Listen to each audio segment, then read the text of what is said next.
Mas que bom, então. A primeira vez que a gente está se vendo ao vivo também, né, Mariana? Exatamente. Deixa eu tentar A ajeitar. gente não, a gente não se conhece, a gente só se conhece pelo Instagram. E antes de tu te apresentar, Mariana, eu vou falar uma coisa bem rapidinho que eu não te falei ainda. Eu estava falando antes sobre a minha formação no Feng Shui, sobre eu sempre gostar dessas coisas de energia e dessas coisas que mexem mais com o ser humano e tal. E eu Sim. conheci a neuroarquitetura, deve ter uns 2 anos ou mais, uns 2 ou 4 anos, não sei porque o tempo passa tão rápido.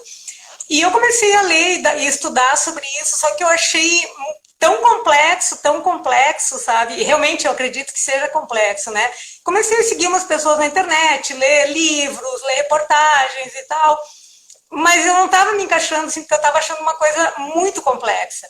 Sim. E até que tu apareceu para mim na internet. E eu acho que tu me fez ver, eu acho que coloca assim a neuro de uma forma tão mais simples, mais agradável, mais gostosa. Eu sei que não é simples, muito pelo contrário, né? Mas foi graças a ti que eu comecei a me interessar de uma forma mais leve e achar a neuroarquitetura mais acessível, digamos assim, né? Com Então, certeza. Mariana, para começar, já que deu esse voltou daí no começo, queria que tu te apresentasse, dissesse como é que tu trabalha, qual é a tua formação e tal, mais ou menos assim, rapidinho. Muito obrigada, antes de mais nada, por todas as palavras. Quero pedir desculpa, eu achei que pra mim era certo que eu tava te seguindo ali, eu não sei. Eu tava analisando e eu achei estranho ela não tá entrando e eu te mandando mensagem, tá tudo certo. Mas tá tudo Ah, não tem bem. problema, ao vivo acontece. São coisas do ao vivo, tudo bem. Então eu vou me apresentar. Meu nome é Mariana Merdinga, sou arquiteta. Eu não sei, para mim tá me alimentando eu tô ouvindo meu áudio aí no teu celular. Eu não sei se tu tá sem fone, né? Eu tô sem fone, será que eu tenho que colocar um fone? É que eu fico ouvindo pelo menos o delay, daí eu, eu, Tá, eu não sei se o eu tô te, pessoal tá ouvindo. Deixa eu até perguntar se o eu tô pessoal te tá bem. ouvindo. Tô te ouvindo normal, mas melhorou agora que eu coloquei fone? É? Pra mim agora tá bom, pessoal. Se alguém ver, se tiver ruim, qualquer coisa eu coloco o fone também, que eu achei que tava alimentando Tá. muito a transmissão aí. A Fábio tá falando aí, a Fábio é expert, ela é minha mentora nessas coisas do Instagram. Fábio, tá bom aí? Tá bom aí o som? Tu acha que a Mari teria que usar também? Fábio? Agora melhorou. Aí, beleza. Ah, melhorou, tá. Então manda bala, vai lá, te apresenta. Então vamos lá. Meu nome é Mariana Merding, eu sou arquiteta, eu sou especialista em construção civil, gestão, tecnologia e sustentabilidade. E acabou que no fim dessa minha especialização eu conheci a neuroarquitetura, quando eu estava fazendo o meu artigo final de especialização.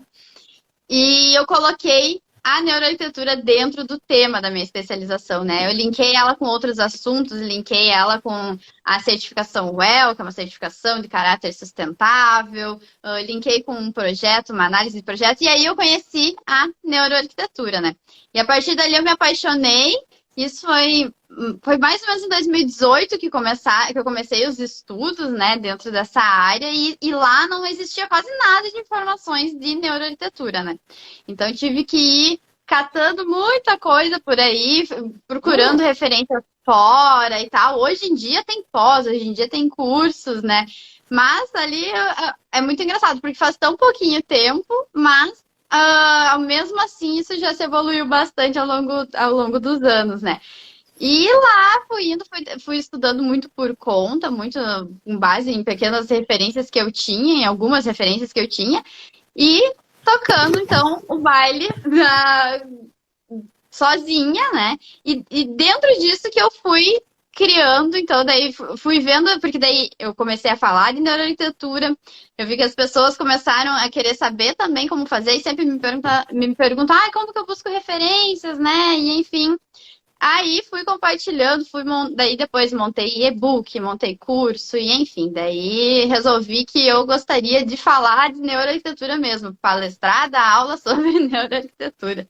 E fiquei muito Que feliz mesmo bacana. de saber que eu consegui, então estou conseguindo simplificar a neuroarquitetura, porque realmente é um assunto bem complexo e a minha ideia é cortar esses caminhos, assim, tentar trazer para uma linguagem também mais tranquila, assim, para as pessoas entenderem e visualizar a neuroarquitetura, né, nos seus trabalhos. É bem isso, Mariana. Fica bom, eu posso tirar um fone, porque eu não estou conseguindo me ouvir direito. Tá ótimo. Tá legal.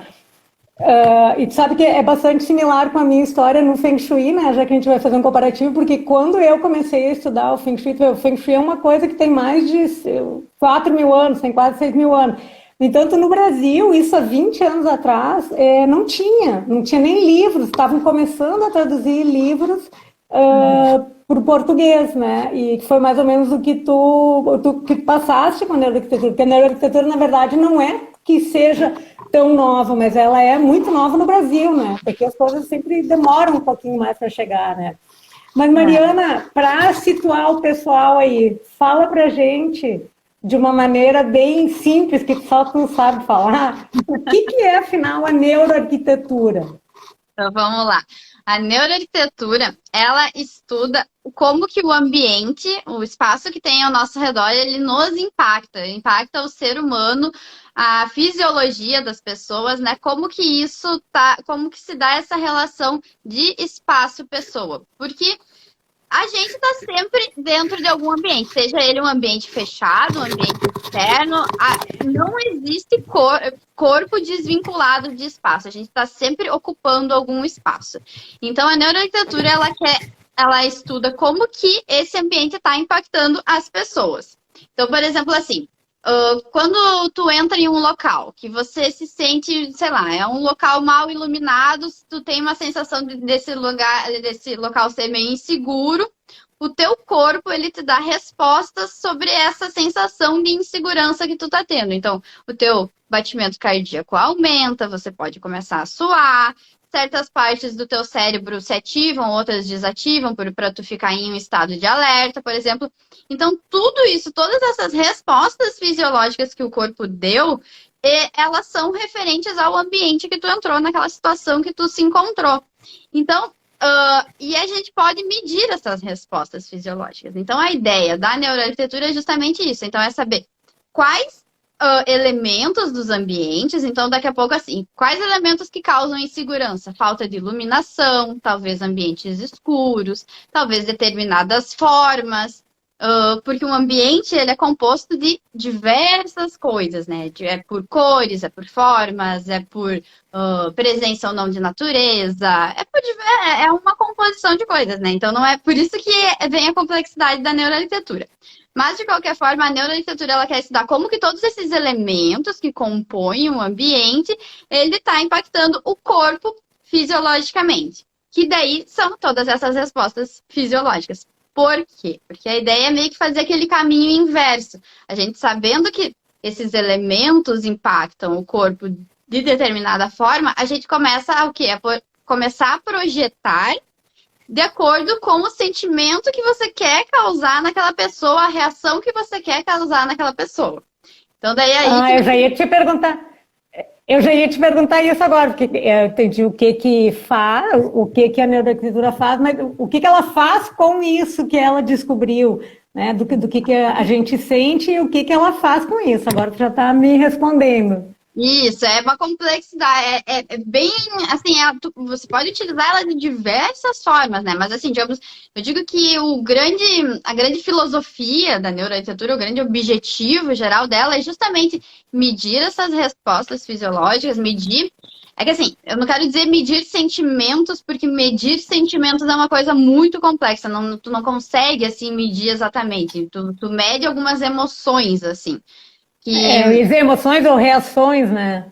Isso aí. Mas isso é bem complexo, assim, até é complexo dentro da parte da própria saúde em si, sabe? Tu afirmar que aquilo ali é uma coisa ou é outra, né? Porque só assim, para ter um exemplo dessa complexidade, digamos assim, quando tu tem um pico de estresse, que teu coração acelerou, por exemplo, beleza, nos equipamentos lá vai dizer que a pessoa teve um pico de estresse em determinada situação.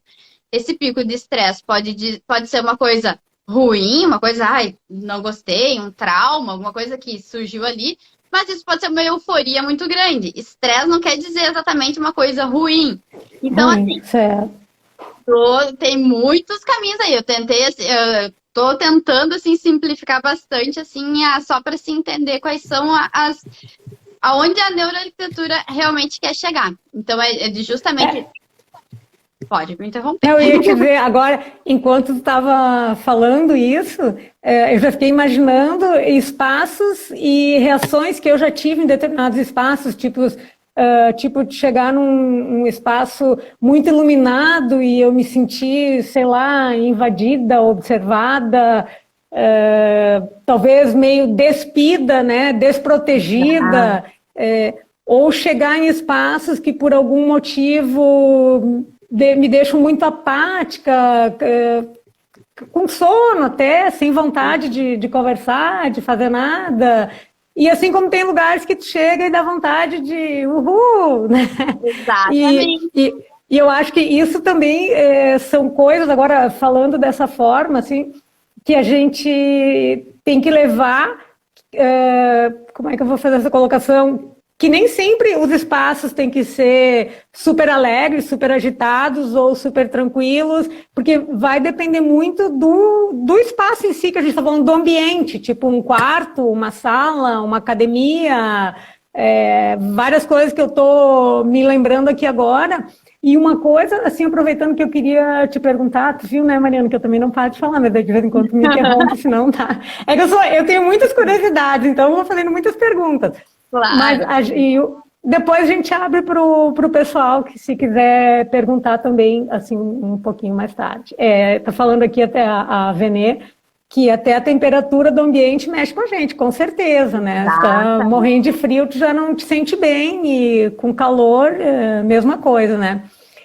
Mas o que eu ia te dizer então, se a gente está projetando um quarto, uma sala, uma academia, usando esse exemplo, a neuroarquitetura, ela também considera somente o ambiente e a relação que esse ambiente tem com uma pessoa qualquer, ou ela considera o indivíduo em si? Tipo assim, você vai projetar um quarto para a Valesca, de acordo com os preceitos da neuroarquitetura, ou um quarto é um quarto?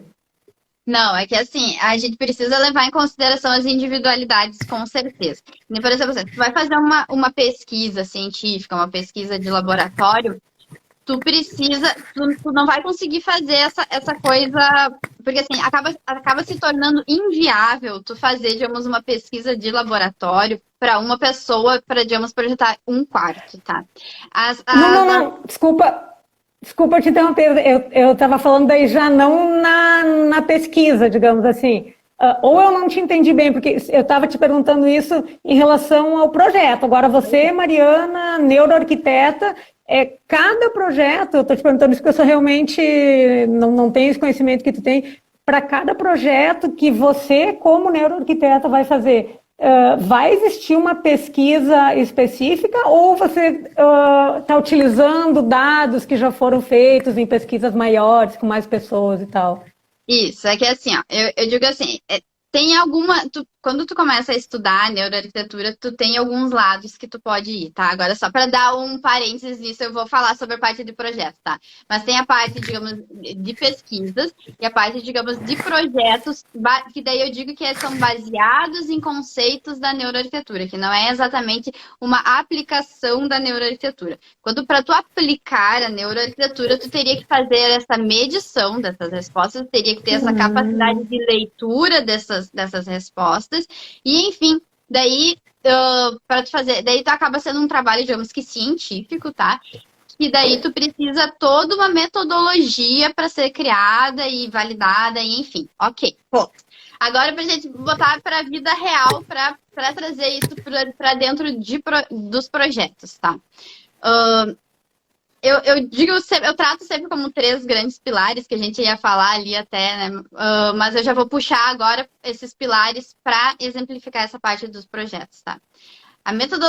O método que eu criei para eu colocar em prática é justamente pensar em 3 grandes pilares, que são quem são os usuários desse local, qual é a tipologia que vai ser utilizada e qual é o objetivo. Então, por exemplo, eu vou projetar um quarto, tá? ambientes residenciais, eu acho que são os ambientes mais complexos para se projetar baseado em neuroarquitetura. Por quê? Porque a neuroarquitetura, quando a gente faz estudos de uma amostra de pessoas. Então, são várias pessoas, né? De uma amostra de população que tu faz um projeto. Então, quando tu faz um projeto para um quarto, por exemplo, é para uma pessoa, um indivíduo, ou no máximo uma família utilizar, tá? Então, como que a gente pode trazer esses conceitos, na verdade, de neuroarquitetura para dentro do projeto? É tentando aprofundar o máximo possível em questões de conhecer esse indivíduo, tá? Da sua parte psicológica, da sua parte de vivências emocionais, de memórias afetivas. É dentro daí que tu vai conseguir fazer um projeto mais assertivo para esse cliente, tá? Porque para o mercado de trabalho da arquitetura de projeto, a neuroarquitetura ela serve justamente para isso, para tu começar a fazer os projetos mais assertivos. Tu tem menos aquela questão de, tipo, de fazer um projeto, o do cliente, não gostei, não ficou a minha cara, não sei o quê. A ideia é justamente tu pegar um pouco, quando tu fazer um programa de necessidades, por exemplo, tu vai fazer um briefing, tu não pegar só exatamente aquilo que o precisa para ter dentro de um quarto. Eu preciso dentro do quarto ter uma cama, um criado mudo, um guarda-roupa, ok. Só fazer aquele checklist. É tu querer ir mais a fundo em conhecer o teu cliente, tá? Em conhecer quem que vai utilizar o usuário desse quarto, a tipologia é quarto, o usuário é, sei lá, digamos um casal, que daí tu tem que entrevistar ele de maneira que o teu briefing vá além do simplesmente, sabe, tentar pegar essa proximidade. Isso envolve também estudo daí de comportamento, de psicologia, e enfim. E para descobrir qual é o grande objetivo também desse quarto, que muito provavelmente é, por exemplo, qualidade de sono, tá? Então, daí tu projetar de acordo com esses 3 grandes temas, tá? E unir tudo isso, porque daí para qualidade de sono, uma coisa que é fundamental é que tenha uma iluminação adequada, uma iluminação um pouco mais quente, uma iluminação mais branda, ou que tu tenha a possibilidade de fazer climinhas, que eu digo sempre, né? Então, evitar ter TV no quarto, ou então daí ter contato com o ciclo circadiano, se tu pode ou não, para daí a pessoa ter essa noção de quando está anoitecendo ou amanhecendo. Então, aí a gente vai pegando esses conceitos que a neuroarquitetura traz, que é, digamos, para um todo, né? Que qualquer pessoa como um ser humano é impactado, digamos, pelo ciclo circadiano, tá? Mas também tem as particularidades do usuário. Então, tu precisa fechar todo esse combo aí, pegar todas essas informações para fazer o teu projeto. E daí eu digo assim, daí depois que tu pegou tudo isso, tu traduz para arquitetura, né? Daí tu escolhe a iluminação adequada, daí tu escolhe a cama adequada, daí tu tem. Então é essa a complexidade que a neuroarquitetura traz para a própria arquitetura, né? Então na verdade, né, Mariana, se a gente parar para pensar, eu não sei, mas eu sempre utilizei a minha vida toda, eu acho que desde que eu saí da faculdade, eu sempre utilizei isso de querer conhecer muito o cliente, a pessoa que vai habitar, e eu acho mais fácil projetar residências do que ambientes comerciais, justamente porque na residência eu consigo saber quem que vai habitar, quem que vai utilizar aquele ambiente e tentar pegar as emoções, as intenções dela e traduzir isso para o projeto. Quando a pessoa deixa também, né? Porque às vezes a pessoa não tem tempo, não quer saber, quer que faça, né? Mas que não é uma forma de projetar que me agrada isso. E talvez isso venha lá do Feng Shui, porque o Feng Shui também pede que você tenha, não é tanto o meu envolvimento com o cliente, mas o cliente precisa também se envolver com essa técnica, com essa prática do Feng Shui, né? Que eu queria pegar esse adendo até para mim falar um pouquinho do que é o Feng Shui para a gente ir fazendo esse comparativo, né? Porque o Feng Shui não é uma ciência, nem uma técnica exata. O Feng Shui, para mim, ele é uma filosofia de vida, praticamente. Porque assim como tu falaste da neuro, que tem tanta coisa que a gente não vai conseguir explicar hoje, mas tem tanta coisa por trás que você precisa ter o conhecimento para conseguir simplesmente, entre aspas, fazer um projeto. O Feng Shui é a mesma coisa, porque além de tudo, o Feng Shui é uma técnica milenar, aliás, é uma prática milenar, mas milenar assim de 4, 5 mil anos, então tem muito conhecimento por trás disso. É claro que eu não chego nem perto de um mestre de Feng Shui aí que estuda a vida inteira, né? Mas ainda assim, com todo esse conhecimento, a gente tem que ter a colaboração e a participação do cliente para poder traduzir isso e aplicar o Feng Shui no ambiente, porque o Feng Shui, eu acredito que assim como a neuroarquitetura e assim como a biofilia, o design biofílico, não é de chegar e pintar, eu vou pintar de azulzinho o meu quarto porque o Feng Shui disse que é bom, eu vou pintar de vermelho porque eu quero ter mais atividade sexual, eu vou pintar de branco porque eu quero mais tranquilidade. Não é assim que funciona, né? Exato. E acredito que tanto na neuroarquitetura quanto no design biofílico também, até a Bia Rafaeli, que eu estava fazendo um curso com ela essa semana, não sei se tu fizeste também, ela estava falando que o design biofílico não é só colocar plantinha no quarto, né? Ou plantinha no ambiente, enfim, né? Tem todo um conhecimento por trás.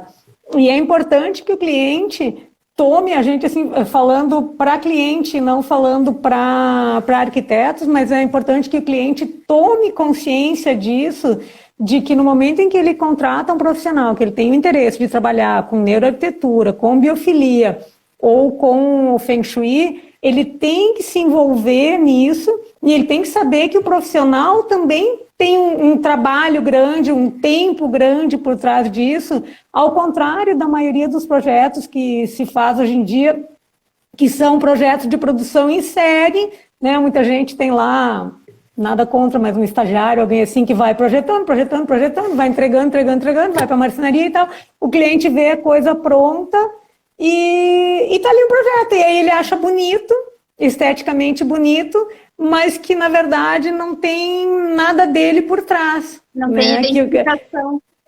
Não tem essa identificação. Eu acredito que a neuro também faz isso, né, Mariana? Com certeza, isso tá muito ligado, e quanto mais consciência o cliente tiver de que isso é importante, melhor e mais fácil e mais produtivo vai ser o projeto, com certeza. Quanto mais aberto ele tá a isso, né?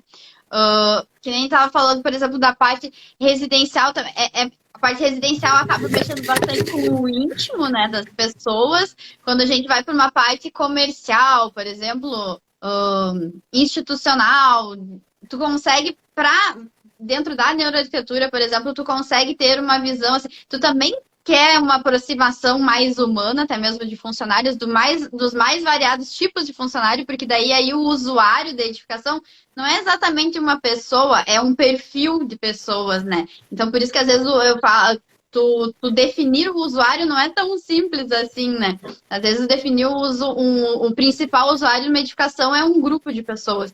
E dentro da parte comercial, dentro da parte institucional, ou então de saúde também, é muito legal porque tu consegue ver vários tipos de dados que tu pode coletar dentro dessas informações, porque daí tu consegue dados como, por exemplo, do comercial, dados de vendas que podem serem maior, dados de horas que as pessoas podem ficar mais dentro de uma loja, ou dentro de alguma empresa, tu consegue ver que a produtividade dos funcionários aumentou porque foi tomada determinadas mudanças ali no ambiente. Ou então, em casos de ambientes de saúde, tu pode reduzir tempo de hospitalização, tu pode reduzir até mesmo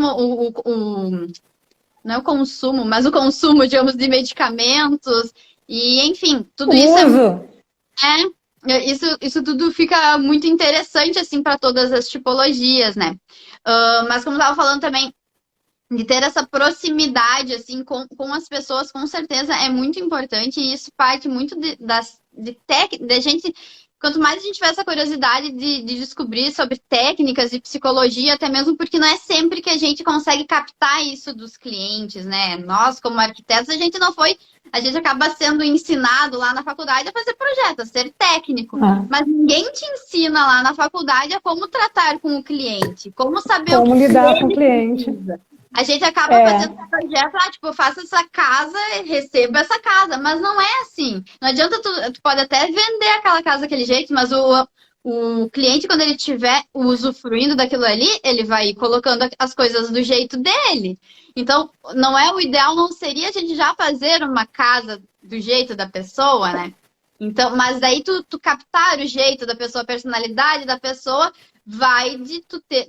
Demanda mais tempo, como tu mesma falou, demanda mais empatia, mais saber como falar com o cliente, saber como entrevistar. Tem clientes que vão chegar e vão te dizer tudo o que querem. Tem clientes que vão te dizer uma coisa, mas no fundo querem outra. Eu vi alguém falou que às vezes o casal entra em conflito de gostos. Então, isso tudo é super complexo. Eu até tenho uma frase que às vezes eu uso ali que nós somos 99% arquiteto, mas aquele 1% é psicólogo. Porque quando vê, a gente está entrando assim em conflitos de família ali, sabe? E como é difícil essa parte, esse 1% psicólogo, né, Mariana? Porque, na verdade, como tu falaste, a gente na faculdade aprende a projetar, mas a gente, na verdade, não tem um cliente na faculdade. E eu acho que a coisa mais difícil que a gente se depara quando a gente sai da faculdade, porque na faculdade a gente vai projetar residência, vai projetar shopping, vai projetar prédio, quer dizer, o projetar tá, entre aspas, tranquilo, claro, falta treinar, mas a gente nunca teve um cliente. E aí, de repente, quando tu chega e tem um cliente e o cliente diz, não gostei. Opa, como não gostei? Né?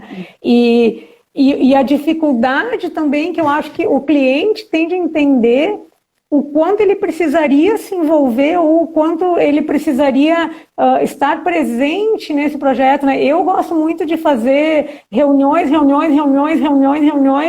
intermináveis. Eu sempre digo quando eu marco hora com meus clientes, olha, venha com pelo menos 2 horas. E a pessoa fala, nossa, mas 2 horas? E quando tu vê, passou 2 horas e está 2h30 e está ainda conversando. E às vezes são conversas nem diretamente com o projeto, mas que indiretamente vão acarretar em algum resultado no projeto. Porque acontece muito isso que tu falaste antes, o cliente chega e diz, não, eu já sei o que eu quero. Eu quero isso, assim, assado. E aí quando tu começa a questionar, tá, mas para que tu vai usar isso? Como é que tu usa aquilo? E a tua esposa usa também? Mas você não tem filhos? Ou, mas você tem muitos filhos, como é que vai funcionar isso? Aí ele começa a se dar conta que, na verdade, ele não sabe o que quer.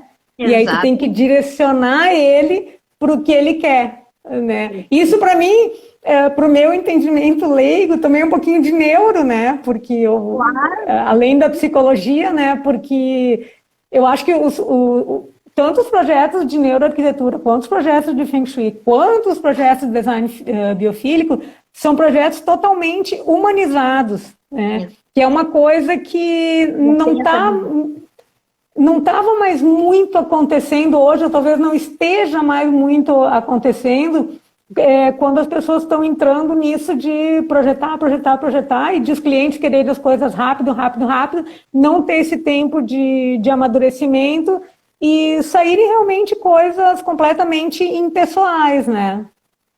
E é aquela coisa assim, existe um processo para o projeto, eu digo isso também para os meus clientes, tenha tempo para cada etapa, porque, por exemplo, do mesmo jeito que para uma obra sair bem feita, a gente precisa de um projeto muito bem feito, a gente precisa passar um tempo naquele projeto para a obra sair bem feita e fluir. Outra coisa é para fazer um projeto bem feito, a gente precisa um bom briefing, um bom conhecer a pessoa para depois o projeto fluir.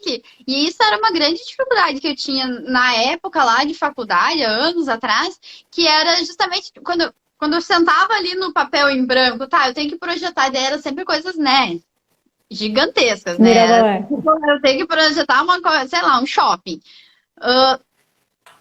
mas e aí? Eu preciso de mais informação, eu preciso saber para quem, para onde, sabe? Eu preciso conversar com alguém para eu começar a criar.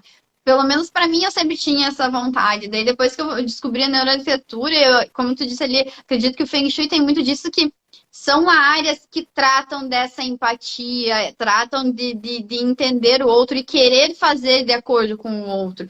Porque acontece muito que até hoje existe ainda arquitetos estrelinhas que simplesmente botam a sua ideia e a pessoa ou compra aquilo ou não. Ok, mas não é a minha maneira de trabalhar. Não, normalmente quem se identifica com a neuroarquitetura, e acredito que o Feng Shui também seja assim, não é essa maneira de trabalhar, é a maneira de que, para mim, faz sentido projetar que a pessoa que vai utilizar aquele ambiente esteja se sentindo bem naquele ambiente, não é eu que vou usar, né?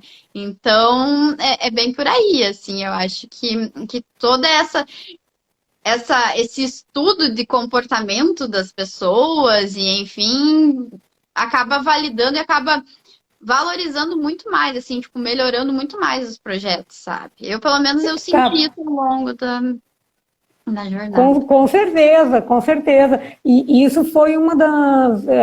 É até hoje uma das minhas dificuldades, quando a gente está nesse mundo que é cada vez mais corrido, e que as pessoas querem as coisas rápidas e sem muito envolvimento, né?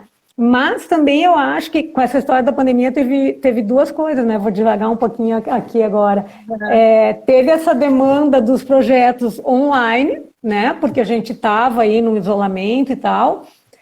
Para mim foi muito difícil fazer projetos online por causa disso, porque eu preciso do envolvimento com a pessoa.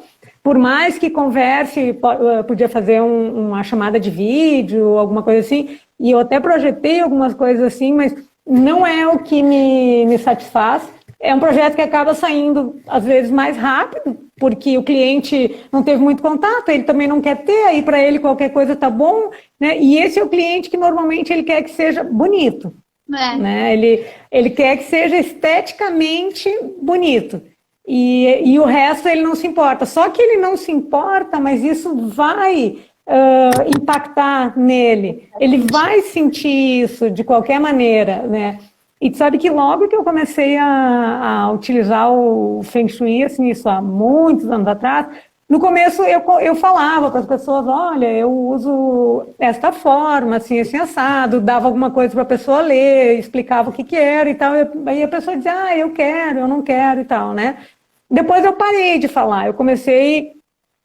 porque algumas pessoas acabavam se afastando por achar que era uma coisa meio mística, né? Uhum. Aí eu parei de falar, só que ao mesmo tempo que eu parei de falar, isso já estava dentro de mim. É assim como tu falaste, a minha maneira de projetar é totalmente humanizada. E eu até consigo projetar de outra forma, mas não é o que me dá prazer, não é o que eu quero fazer. Sabe? Se o cliente me disser, eu quero fazer, mas eu não quero ter contato, eu só quero que tu faça. Se eu tiver com pouco trabalho e tal, pode ser que eu faça, né? Por necessidade, assim. Mas se eu puder escolher entre um cliente que quer ter envolvimento e outro que não queira, eu vou certamente escolher esse. E eu acabei tendo alguns retornos aí naquela época de pessoas que me diziam assim, nossa, Valesca, eu tô me sentindo tão bem na sala desde que tu mudaste, desde que tu fizesse tal coisa. Tô dormindo tão melhor no meu quarto. Nossa, eu chego, deito e durmo. Sabe? Então, eu usei o Feng Shui e a pessoa nem ficou sabendo, mas ela sentiu. Isso acontece até hoje. Agora que eu estava contando, estou lembrando aqui de coisas que acontecem até hoje. E eu acredito que deve acontecer contigo também, né, Mani? Com certeza. Não, olha, eu vou te dizer que, na verdade, os clientes de projetos de arquitetura, eu realmente eu falo muito pouco de neuroarquitetura. Como tu disse, assim, eu uso ela, mas eu deixo ela implícita, eu não fico dando aula, né? Aula eu dou para os meus alunos que querem entender neuroarquitetura. Mas é óbvio que tem alguns clientes que me acompanham e tal, mas eu acabo sempre dizendo, eu digo o porquê que eu botei ali uma planta, porque isso vai ser importante para ti, o porquê que aquela iluminação é assim e não é assado. Essas explicações eu vou dando, que são explicações que eu sei que vieram dos meus estudos de neuroarquitetura, mas não preciso ficar dizendo isso para ele. Mas eu sei que isso já acaba sendo meio que um diferencial. O que eu mais fico feliz em ouvir foi quando teve, há um tempo atrás, um casal de clientes, assim, que eles não davam a menor bola para plantas e tal, né? Não tinham jeito, assim, de eu dizer, não, mas bota nem que seja uma plantinha artificial e tal, tentando botar ali a biofilia pelos cantos, né? E daí eles vieram, eu acho que eles acompanhavam, assim, o Insta deles vieram dizendo, ai, olha as plantinhas que a gente comprou, e botou... ai, a biofilia, sabe? Eu nunca tinha falado biofilia para eles, sabe? Então, mas eles já conseguiram ir vendo por eles mesmos a importância desses elementos, de cada detalhe, né, do ambiente. E é bem isso. Ô, Mariana, desculpa te interromper, mas falando em biofilia, porque olha, o tempo voa, né? Já são quase 15 para as 8 e a gente acabou não falando da biofilia. Uhum. Eu vou te deixar falar, porque eu acho que tu fala melhor do que eu, então dá uma palhinha aí sobre a biofilia. A biofilia, agora puxando um pouquinho para a brasa, para o assado da neuroarquitetura, a biofilia ela é um grande carro-chefe, eu digo, da neuroarquitetura, né? O que é a biofilia? A biofilia, a palavra dela se remete a amor à vida, que na verdade, que ela visa a gente ter esse contato maior com a natureza, né? Aproximar os seres humanos com a natureza. Então, na verdade, quando a gente traz ela para dentro de projetos, para dentro da arquitetura, é o chamado design biofílico, né? Que então é projetar de acordo com esse amor à vida, com esse contato com a natureza. E a ideia do design biofílico, então, é nos aproximar da natureza, porque com o passar dos anos, né, da evolução das cidades, a gente foi se afastando cada vez mais da natureza. E esse contato, que é uma coisa que a gente precisa ter, uma coisa nata do ser humano, precisa ter esse contato com a natureza, ele foi deixando para trás, foi sendo secundário. E isso a gente sentiu muito, por exemplo, na pandemia, que a gente não podia sair de casa. Então a gente buscava, a gente parece que precisava ar livre, parece que precisava tudo isso. Então a gente projetar o design biofílico é trazer essa natureza para próximo de nós, então digamos, pode ser eu não quero dizer dentro de ambientes, mas pode ser dentro de ambientes, ou pode ser ambientes externos, ou pode até ser no urbano, enfim, todas as escalas, mas trazer esse contato com a natureza. E isso não é necessariamente só colocar plantinhas. A gente pode trazer a biofilia para perto de nós de diversas maneiras, através de cores, através até mesmo de sons, de cheiros, de formas, de materiais, de texturas. Então, assim, tem uma infinidade de possibilidades que a gente tem de trazer esse contato, então, mais para perto de nós, assim, do natural, né? Para a gente ficar um pouquinho mais próximo da natureza. Então, e também... A gente poderia... Pode falar.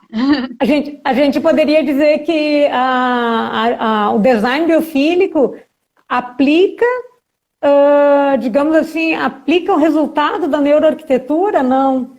O resultado das experiências da neuroarquitetura, ou não seria correto dizer isso? Eu acho que a neuroarquitetura, ela bebe muito dos resultados do design biofílico, digamos assim.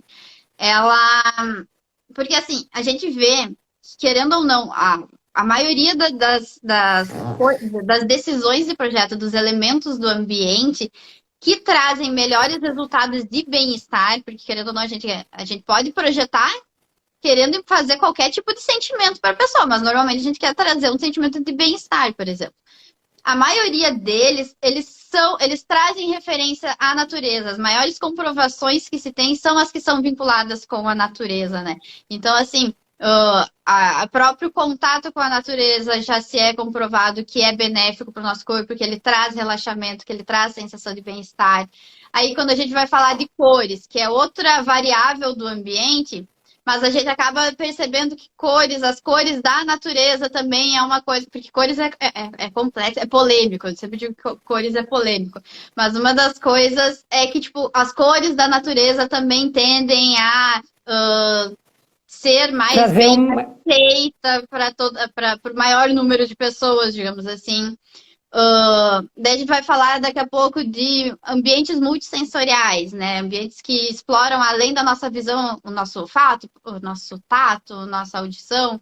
Também a gente percebe que quando tem sons da natureza, aromas naturais. Então, assim, acaba que sempre a biofilia tá ali, sabe? Por isso que eu digo que ela é um carro-chefe dentro da neuroarquitetura, porque a neuroarquitetura, quando ela está estudando esse vínculo, espaço e pessoa, ela acaba tendo que voltar muito para a parte natural, muito para a parte de biofilia em si, sabe? Então, as coisas se mesclam entre si, sabe? Uma tá dentro da outra, assim. Eu acho que a biofilia tá muito dentro da neuroarquitetura, como a neuroarquitetura tá dentro da biofilia, sabe? E tu falando isso agora já me remete de novo ao Feng Shui, porque o Feng Shui começou justamente com a observação da natureza e sempre tentando reconectar o homem com a natureza, isso mesmo há 4.000 anos atrás, né? Quer dizer, essa necessidade de a gente estar perto da natureza é uma coisa que tá na genética, né? Não adianta a pessoa dizer, não, eu sou totalmente urbana, eu gosto de morar no apartamento, totalmente clean, eu não gosto de planta, eu não gosto de vista, não é. Isso não existe, isso não é humano, digamos assim, né? Porque até para o corpo funcionar bem, ele precisa desse contato com a natureza. Ou que nem eu comentei antes do ciclo circadiano, para tu regular as tuas produções hormonais, tu precisa ter contato com a luz do dia, tu saber quando é dia, quando é noite. Teu corpo vai funcionar de acordo com isso. Agora eu quero que tu fale uma coisa. Eu gostaria que tu falasse uma coisa. Eu tenho não é muita briga, assim, mas muita discussão com clientes sobre o uso da luz branca. Tem muitos clientes que adoram usar a luz branca e fazem questão de usar a luz branca, e por mais que eu diga, olha, compra todas as tuas lâmpadas 4.000K pelo menos, 3.000K, que são as mais amareladas, em lugares de mais descanso, e as menos amareladas, que seria a luz do dia, em outros locais e tal, mas não compra 6.000K, que é aquela luz branca, tchan, assim, né? Quase azul, né? Mas que para as pessoas é a branca realmente, né? E aí eu chego na casa, no apartamento, enfim, tá lá, não, eu comprei tudo luz branca porque eu queria muito claro.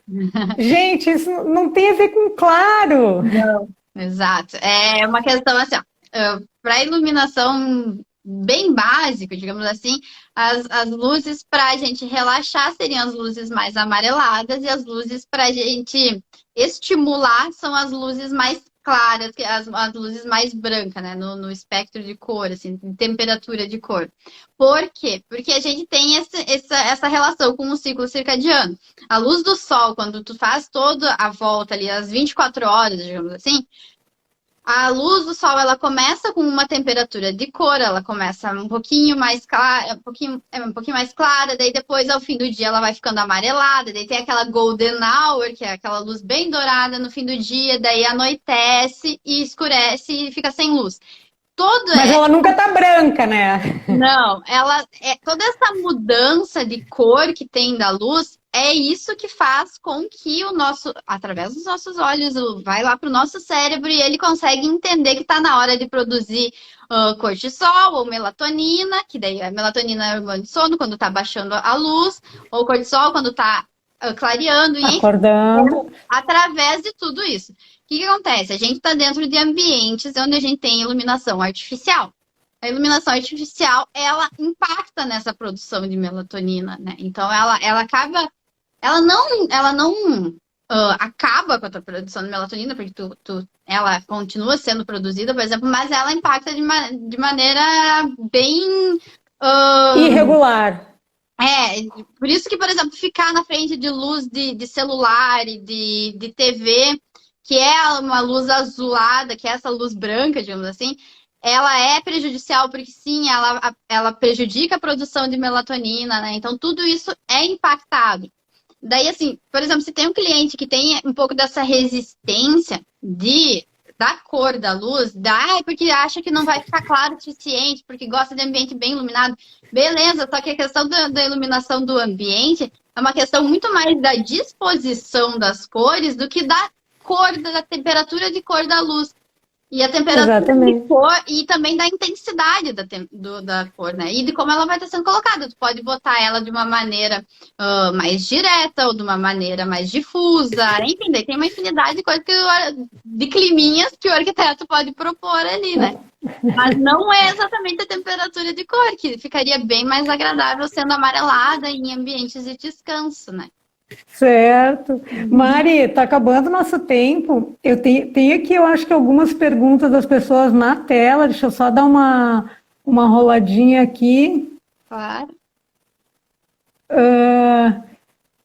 Eu coloquei uma caixinha hoje no Story no final do dia e eu peguei algumas que eu consegui pegar. Só responder essa da Fábia aqui antes. Como você lida com a situação de uma pessoa que tem uma sensação negativa com uma cor? Por exemplo, na neurociência, se a neurociência entende que aquela cor seria melhor e a pessoa sente uma sensação negativa quando ela entra. Deixa eu responder para ver se eu aprendi alguma coisa como tua ouvinte. Eu acho que a neuroarquitetura não iria entender que seria melhor essa cor se a pessoa sente uma sensação negativa. É isso? Exatamente, perfeito. Primeiro que, assim, existe a psicologia das cores, existe, sabe? Mas não se consegue provar cientificamente exatamente que cor é melhor para o quê. Por isso que eu disse que a cor é polêmica. Porque existe uma diferença entre sensação e percepção. A sensação é aquilo que todo mundo, como ser humano, tem quando é exposto a alguma coisa. Então, digamos assim, sei lá, tu tá de frente para uma luz, a tua pupila dilata, tá? Digamos, tá, isso não é, tu não vai sentir, mas digamos, isso é uma reação que tu teve, tá? A percepção é de tipo, tá, não, eu vou dar o exemplo das cores mesmo, que é melhor. A percepção, ela vai de acordo, ela pega a sensação, que é aquilo que todo mundo em comum sente, e passa ela pro cérebro. liga com o que tu tem de bagagem interna, tá? Porque cada pessoa tem a sua bagagenzinha, as suas memórias, as suas vivências, o seu entendimento das coisas, tá? Porque daqui a pouco, pra eu, Mariana, eu já me afoguei no mar. Eu olhar o mar talvez seja uma coisa que não seja agradável para mim. E talvez para a grande maioria das pessoas o mar é maravilhoso, é relaxante, não sei o quê. Mas o mar para mim talvez me traz aflição. E se me botarem uma imagem gigantesca do mar, por exemplo, aqui na minha parede, eu vou me sentir aflita. Aquilo ali vai ser ruim. Mas talvez para as outras pessoas elas vão estar ali curtindo. As cores elas vão muito relacionadas a isso, a essa percepção. Por exemplo, o vermelho, que é uma das cores que é bem bom de dar e de explicar isso, assim. Vermelho, às vezes as pessoas amam ou odeiam. Daí daqui a pouco, tipo, porque vermelho, ele, ao mesmo tempo que pode ser uma cor que remeta a uma sensualidade, ao amor, daqui a pouco uma coisa assim, o vermelho também pode ser uma coisa que remete a sangue, que remete a uma coisa mais violenta. Então, assim, as cores, elas variam em questões até mesmo culturais. Vermelho tem a ver com política, tem a ver com culturas, tem a ver com bandeiras, sabe? Então, assim, tudo isso remete a coisas, sabe? Então, tu tem que definir. Então, as coisas a vivências, a questões culturais, políticas, questões de tempo. Por que de tempo? Porque materiais ao longo do tempo vão sendo criados e vão sendo... às vezes tem a moda de usar mais concreto, a moda de usar mais não sei o que, e isso pode ser a moda da roupa, a moda dos ambientes, da arquitetura. E aí, inconscientemente, às vezes tu passa a gostar de uma coisa que não gostava porque tá na moda, né? Isso tem também, né? Porque tu tá convivendo muito com aquilo. Tu entendeu que, digamos, o concreto aparente hoje é bonito. Daqui a pouco não vai ser mais. E daí, isso, querendo ou não, tu tá dentro desse ambiente que te ensinou aquilo ali. Então, é uma questão que vai te mudar ao longo do tempo. Então, é muito mais importante, que nem ali a pessoa falou, tu entender a relação que aquela pessoa tem com a cor, do que exatamente a cor, como ela é vista em alguma pesquisa, sei lá, cultural, é uma Certo. pesquisa que tu tem que até Mas descobrir que lugar que é essa pesquisa, por exemplo, quando vem de cores, sabe?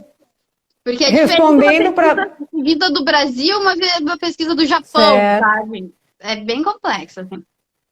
Respondendo, Fábio, se a pessoa tem uma sensação negativa, a neuroarquitetura não indicaria Exato. usar essa cor onde a pessoa convive, troca a cor. Ou Exato. troca a pessoa, não, troca a cor. Porque a prioridade vai ser sempre atingir o desejo da O pessoa. bem-estar da pessoa, né? Da pessoa, exatamente. Certo. Mariana, eu não sei como é que tá hoje em dia, antigamente, o ano passado, eu não fiz nenhum esse ano ainda, com 1 hora caía, né? Não sei se vai cair ou não, Pois mas é. falta 2 minutos para 1 hora. E eu tenho aqui várias perguntas que vieram hoje na caixinha. Eu queria te pedir para falar só de uma, pelo menos, porque não vai dar tempo de falar sobre todas. Tem de Feng Shui, tem de neuroarquitetura. Eu queria, de repente, depois eu mesma respondo as de Feng Shui fora disso, mas poderia falar do uso da neuroarquitetura para crianças autistas? Achei essa pergunta bem interessante, coerente. Tem um perfil que fala exatamente disso, de arquitetura para autistas. Porque, assim, aí tu tem um perfil, um público, os usuários são bem específicos, né? Então, assim, eu hoje em dia, eu nunca parei para estudar exatamente qual é o comportamento do autista, o que dá gatilhos no autista. Sei que tem questões de iluminação, sei que tem várias questões aí. Então, cores, assim, sons, bastante, né? exato, eles são muito sensíveis a estímulos, né? Então, daqui a pouco, não sei o que daqui a pouco poderia ser projetado ali, mas isso às vezes vem para mim como temas de TCC, né? O pessoal querendo fazer algum trabalho de acordo com isso. Eu digo sempre para estudar realmente quais são as necessidades, o que pode causar crise nessa pessoa, né? Nesse paciente, não sei o que vai ser a tipologia, e evitar que isso seja utilizado. Então, tentar, assim, descobrir realmente, assim, como que funciona a vida, né, de autistas para fazer esses ambientes personalizados. E tem pessoas que já estão se especializando nisso. Depois eu procuro o perfil ali, e Marco também posso te mandar. Até se quiser me mandar as perguntinhas que vieram de neuroarquitetura, eu também posso responder, eu te marco. Aí a gente vai, daí a gente não perde, né? Eu acho que, falando mais diretamente para essa pessoa, talvez ela queria saber se a neuroarquitetura pode ajudar uma criança autista, né? E eu acredito que sim, eu acho que a gente pode preparar um ambiente, a gente como arquiteto e neuroarquiteto, enfim, preparar esse ambiente para que ele acolha a criança de uma forma que ela se sinta segura e tranquila, mas claro que para isso teria que estudar um pouco de como é o comportamento, um pouco não bastante, talvez até de como é o comportamento de um autista que difere de cada ser humano, na verdade, né? Uhum.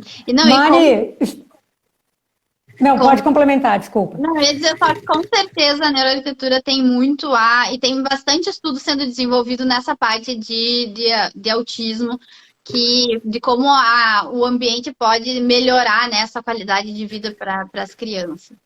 É que nem eu vi, os autistas não são todos iguais, exatamente. Às vezes tem questões tem perfis, né, que mudam, então no ambiente, com certeza, tu projetar de acordo com eles vai ser melhor. Olha aqui, não posso ignorar essa pergunta aqui, porque é do meu marido.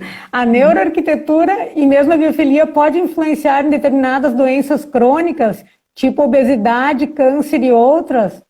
Com certeza. Influenciar, contribuir na melhora, né? Exato. Tu quer devagar um pouquinho a respeito disso? Sim, assim, os ambientes, eles não vão curar exatamente ninguém, mas eles vão trazer benefícios, eles vão trazer melhorias, eles são, assim,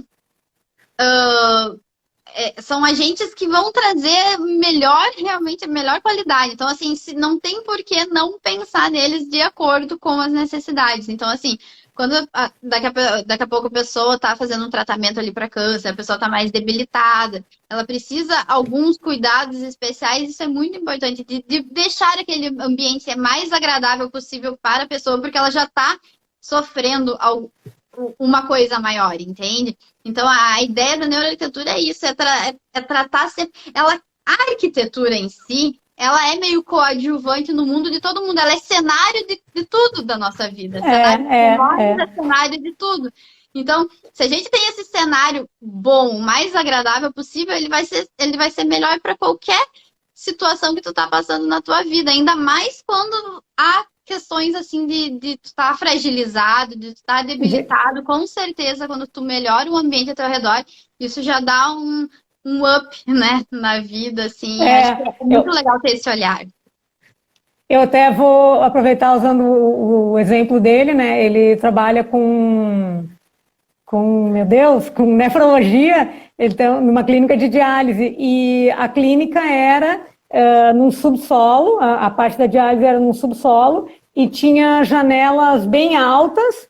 Então, era tudo muito fechado, digamos assim, e o paciente entrava lá, ele fica às vezes 4 horas lá, e ele não sabia nem se estava chovendo, se tinha sol, se não tinha, porque, na verdade, as janelas ficavam de costas e bem altas e pequenas lá em cima, né? E aí, quando eu projetei a ampliação, foi feito justamente ao contrário, foi feito janelas grandes, baixas, com vistas para árvores, todas as salas têm janelas, então...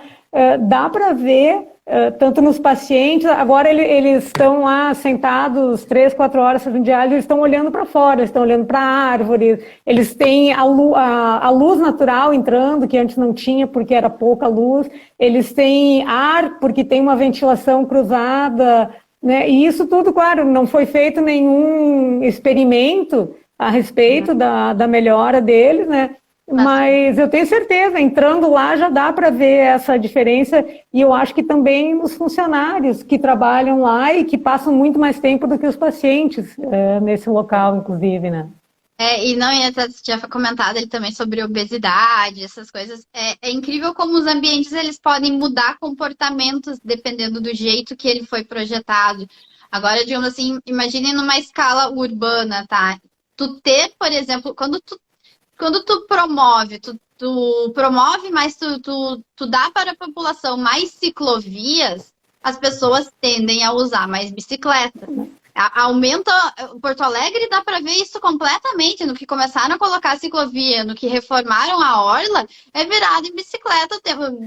No fim de semana é impossível tu conseguir andar de bicicleta de tantas pessoas que andam de bicicleta, coisa que sei lá, menos de 5 anos atrás não existia ninguém. Não tinha. Então, assim, tu pode começar a promover saúde além disso, sabe? Daqui a pouco tu fazer locais onde, digamos, a tua entrada, é mais fácil tu usar, por exemplo, uma escada para ir para o segundo andar, ao invés de usar os elevadores, daqui a pouco tu vai estar promovendo a pessoa a se exercitar um pouco ali naquele claro. Sabe? É óbvio que tem acessibilidade, isso não vai ser tu não vai deixar de utilizar de botar o elevador, mas às vezes simplesmente tu deixar a coisa num formato onde fica mais fácil, mais no automático, e pela escada, utilizar a escada, ela vai utilizar, que nem já se teve, agora nem me lembro que cidade que é, mas colocar, tipo, como se fosse um piano nas escadas, não sei se tu já ouviu, assim, digamos, da pessoa caminha e vai tocando música. A pessoa acha divertido fazer isso e daí ela utiliza mais a escada. Então, assim, através da atividade, a gente pode pensar em promover diversos comportamentos, sabe? Em mudar comportamentos das pessoas. Isso tem questões o chamado nudge, ou arquitetura de escolhas, que é exatamente isso, é tu induzir a pessoa a tomar determinada atitude porque simplesmente é mais fácil para ela. Ou porque ela não está gastando o cérebro com aquilo, ela está fazendo aquilo no automático porque já está na frente.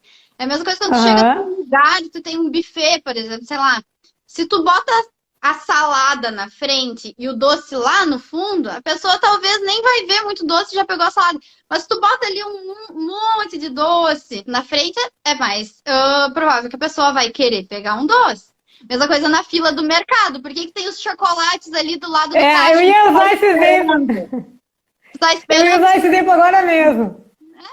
Tudo Tu pega tipo uma lojas americanas ou um free shop, né? Quando tu tá indo pra fila, que é aquela fila demorada, tá cheio, C&A, Renner, todas essas lojas, né? Tá cheio de coisinha fácil de pegar, que não precisa provar e tal. Lá. Nossa, quantas vezes eu caio nisso, sabe? Tá ali esperando, você olha pro lado, mas eu acho que isso aqui eu preciso. Nem precisa, mas pega, né?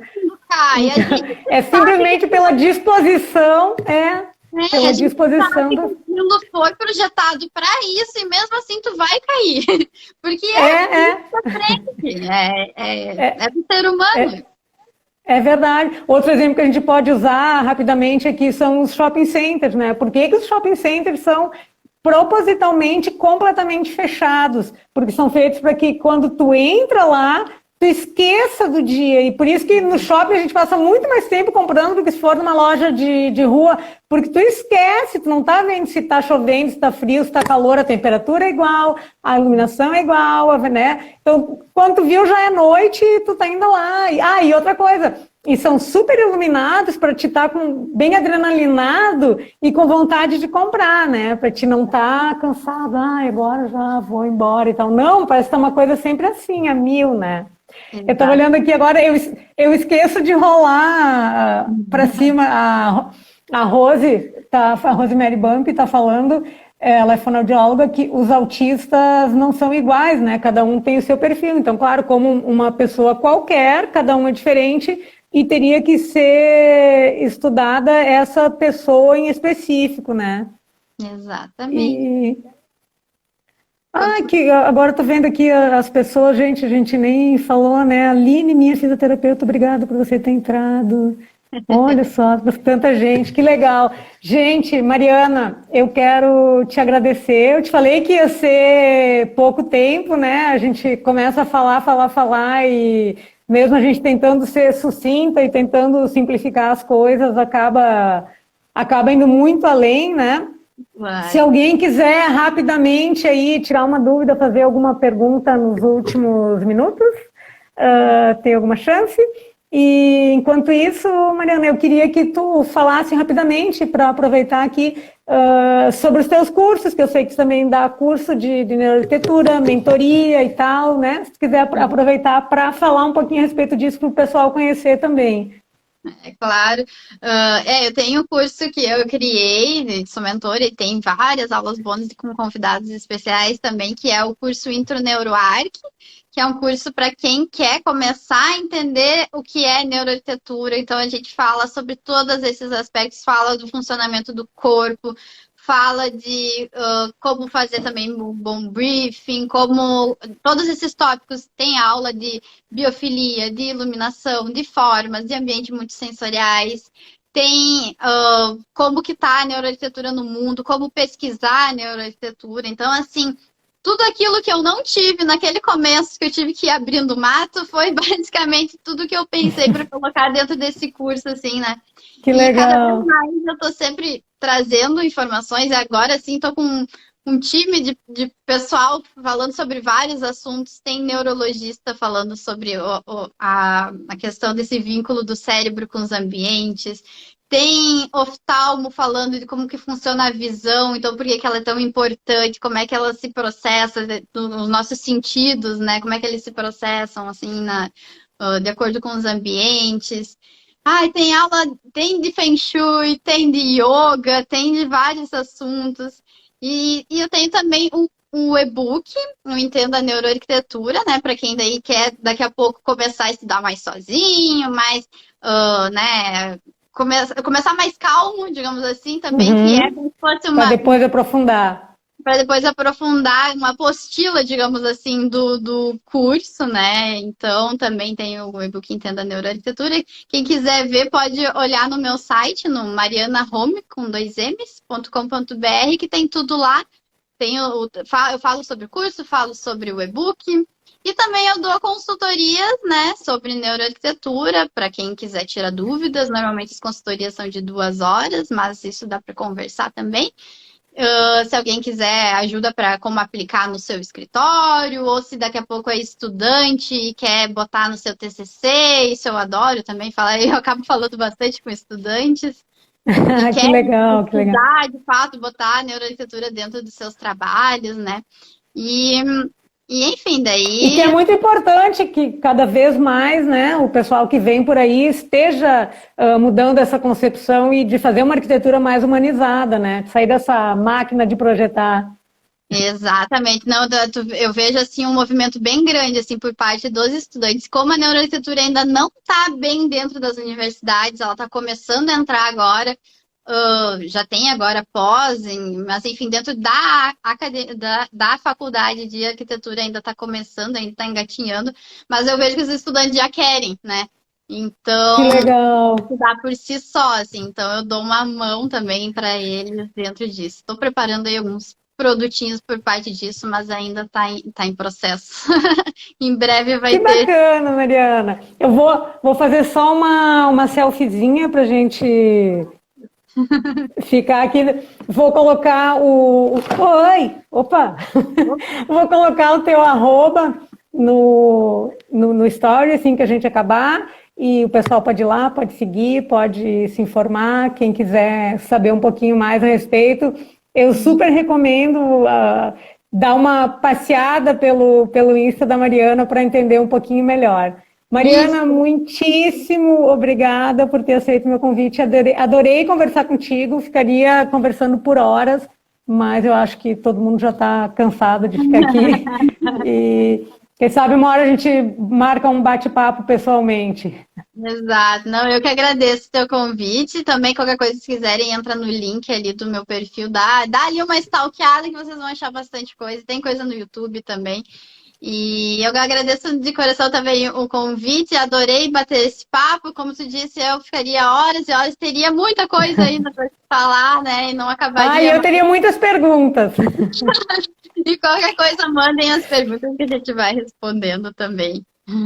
Tá bom, Obrigada. brigadão, Mariana, obrigado por todo mundo aí que participou, que esteve aqui com a gente até o final, ouvindo e prestigiando a gente, participando. Obrigada, gente!